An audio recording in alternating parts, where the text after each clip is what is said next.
Like in the book, you talk about Uber, and I did ride share for a while, Hmm. You and drove or used? I was a driver. Yeah. I did not realize that they lowered the value of the rides if you accepted more rides. I knew they Yeah. punished you if you didn't accept enough. Yes.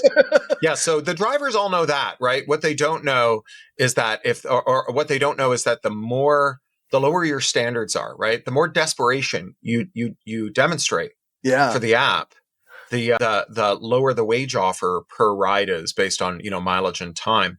And that's just it's just like a variation on what's going on with nurses. The scholar who studies this the most is called Vina Dubel, and she calls this algorithmic wage discrimination. And Okay.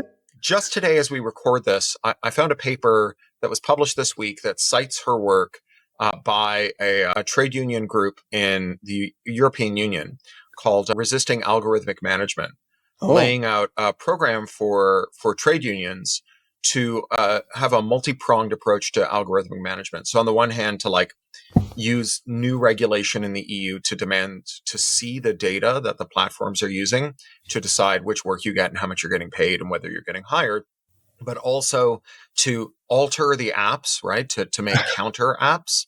There's a great scholar, Rita Quadri, who studies how gig riders in Indonesia are hiring programmers to make different apps that patch the way that their bosses' apps work. Oh, And yeah. it started because they had these clubhouses. So all the gig economy in Indonesia, it's all motorbikes, right? It's not cars. Okay.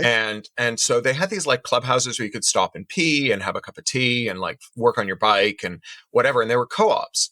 And they noticed that there were lots of things about the apps that were just like suboptimal that no one at the shop cared about.